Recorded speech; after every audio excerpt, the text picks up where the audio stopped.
नमस्कार. नागरिक शस्त्र न्यूज मध्ये आपलं स्वागत आहे. आज आपल्या सोबत आहेत युवराजजी वासवण, प्रभाग क्रमांक 38 मधून ते इच्छुक उमेदवार आहेत. त्यांची आज आपण मुलाखत जाणून घेणार आहोत. या प्रभागामध्ये असणाऱ्या समस्या आणि यावर असणाऱ्या त्यांच्या व्हिजन मध्ये असणाऱ्या उपाययोजना त्या आपण जाणून घेणार आहोत. काय सांगाल, प्रभाग क्रमांक 38 मध्ये काय काय समस्या वाटतात आपल्याला? प्रभाग क्रमांक 38 म्हणजे हा आधी असणारा महानगरपालिकेचा भाग आणि नंतर जी गावं महानगरपालिकेने समाविष्ट केली त्याचा भाग असा मिळून हा वॉर्ड झालेला आहे. तर ह्या खालचा जो भाग आहे नव्याने समाविष्ट झाला तिथं एकही समस्या सोडवलेली नाहीये. त्या समस्या आहेत. साधारणपणे काय काय समस्या? आता सगळ्यात मोठी समस्या म्हणजे पाण्याची आहे. ज्या सोसायटी एवढी मोठमोठ्या प्रमाणात सोसायट्या झालेल्या आहेत, चांगल्या सोसायट्या आहेत, ह्या सोसायटीचा फ्लॅट लोकांनी 60 लाख रुपयाला घेतलेला आहे आणि महिन्याची बिलं 60 लाख रुपये तिथे पाण्यासाठी देतात. म्हणजे जेवढा हप्ता फ्लॅटचा ते भरतात तेवढाच हप्ता ते पाण्याचा पण देतात. ही पाण्याची समस्या झाली. हीच समस्या आहे पाण्याची.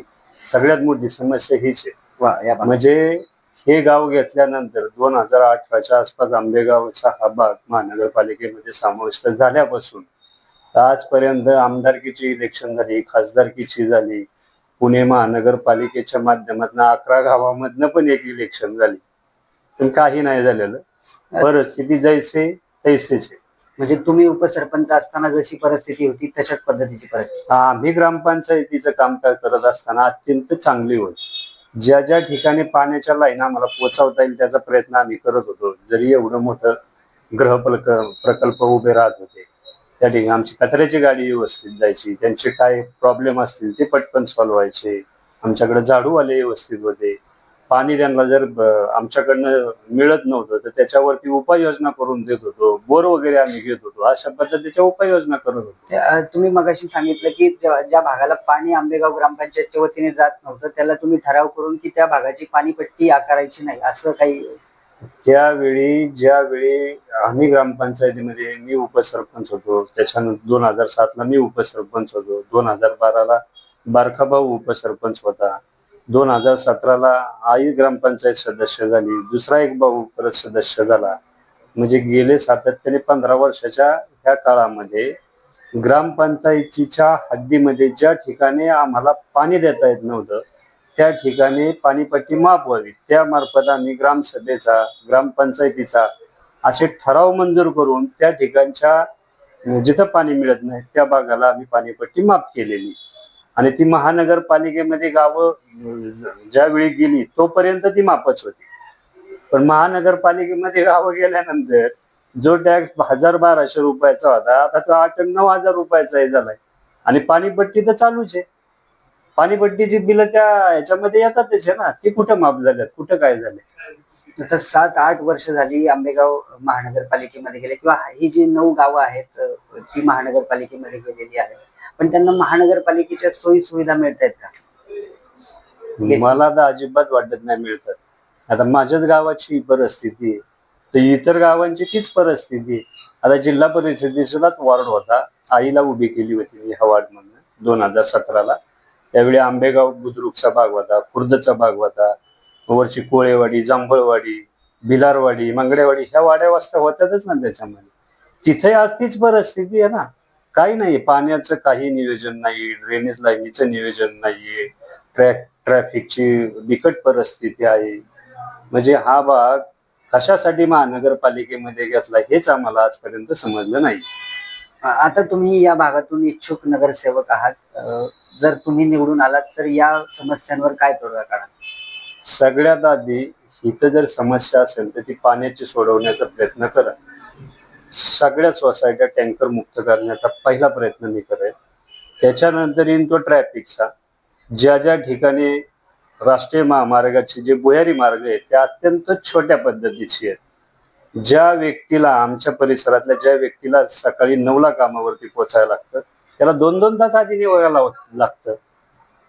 म्हणजे जी माझ्या वॉर्डमध्ये ज्या ज्या ठिकाणी ट्रॅफिकचे जे काही पॉइंट असतील ते कशा पद्धतीने मोठं करता येईल, तिथनं कशा पद्धतीनं आपल्याला लोकांची गैरसोय होणार नाही हे दुसरं माझं काम त्यावरती असेल.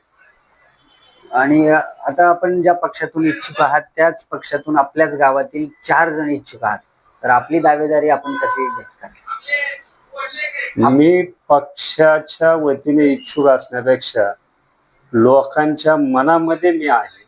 2007 पासून मी या भागामध्ये काम करतोय. हे मोठमोठ्या सोसायट्या माझ्या समोर उभे राहिलेले आहेत.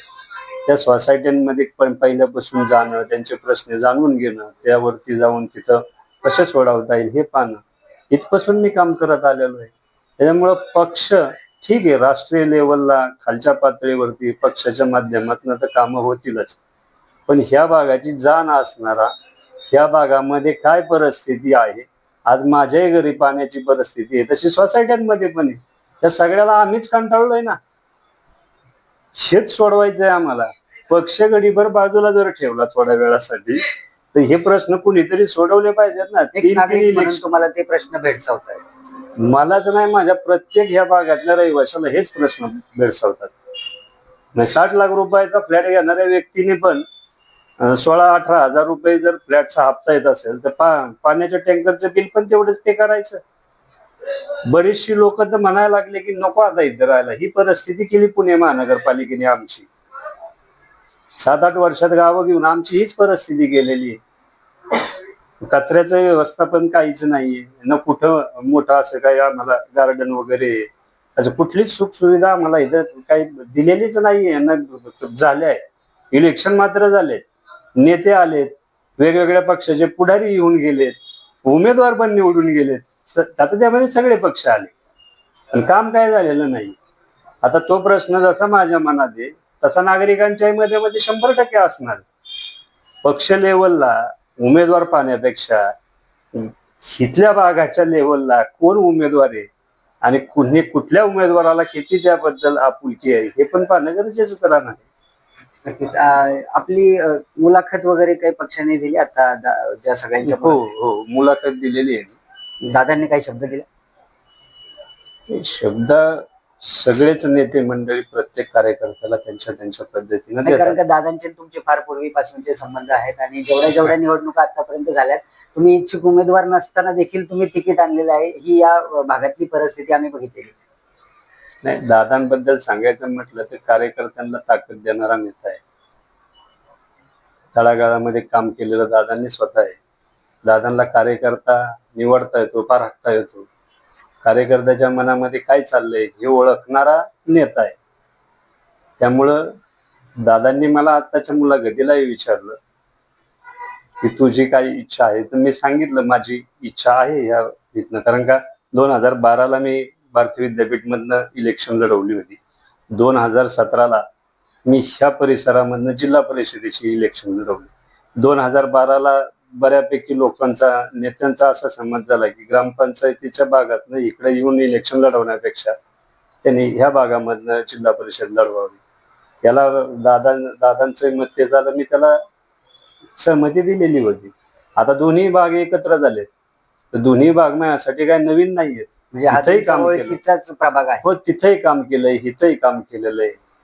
पण तुमच्या समोर तगडे उमेदवार म्हणजे स्टँडिंगचे जवळपास 9च्या आसपास नगरसेवक जे आहेत ते उभे असणार आहे. मग तुमचा दावा कितपत पक्ष संघटनेमध्ये 2002 पासून काम करणारा कार्यकर्ता मी.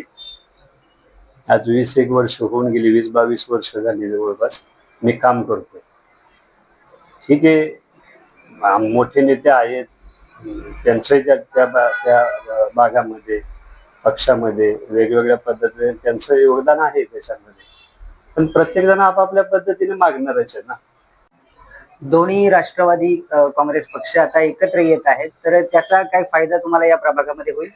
हा, होईल ना. ह्या प्रभागामध्ये जर 2 राष्ट्रवादी एकत्र आली तर नक्कीच बेरजीचं मतदान होईल ना, त्याच्यामध्ये फायदा होईल. या प्रभागामध्ये तुम्हाला फायदा होईल? हा, होईल ना फायदा त्याचा. आणि आता सध्या तुमच्याच पक्षातले स्टँडिंगचे जे नगरसेवक आहेत युवराजजी बेलदरे, ते सध्या पक्ष सोडण्याच्या तयारीत आहे अशी चर्चा आहे आणि त्या तुमची दावेदारी या ठिकाणी येते, तुमच्याच गावातील सहकारी असणार आहे. तर काय वाटतं तुम्हाला, पक्ष तुम्हाला संधी देईल? राजकारणाच्या वेळी राजकारणामध्ये ह्या गोष्टी तर होतच असतात. आता युवराज असेल, दत्ताभाऊ असेल, आमच्याच पक्षातले प्रकाश भाऊ असतील, किंवा इतर पक्षाचे म्हटलं तर रमेश भाऊ असतील किंवा अन्य सगळेच असतील, संदीप वगैरे सगळेच उमेदवार असतील. हे मी सगळ्या उमेदवारांकडे पाहताना ह्याला वेगवेगळ्या पक्षाच्या आधाराने बघत नाही. ते माझे सगळे सहकारी आहेत. मी त्यांच्या बरोबर वावरलोय, ते माझ्या बरोबर वावरलेले आहेत. आणि हे सगळे माझे गावातले, त्याच्यामध्ये नेते मंडळी आहेत, कार्यकर्ते आहेत, ज्यांना मी नेते केले ते पण आहेत. असं सगळे मिळून आहेत. त्यापेक्षा कोण कुठं चाललंय किंवा कोण कुठं थांबलंय ह्याच्याकडे बघण्यापेक्षा सगळेच गावकरी माझे आहेत, त्या उद्देशाने मी सगळ्यांकडे बघतो. नक्कीच हे होते युवराज वासवण, ज्यांनी आपली दावेदारी या ठिकाणी जाहीर केलेली आहे. प्रभाग क्रमांक 38 मधून राष्ट्रवादी काँग्रेस पक्ष अजितदादा गटातून ते इच्छुक उमेदवार आहे आणि आपली प्रबळ दावेदारी त्यांनी या भागातून दाखल केलेली आहे. नागरिक शास्त्र न्यूज साठी ज्ञानेश्वर अण्णा दळवी, पुणे.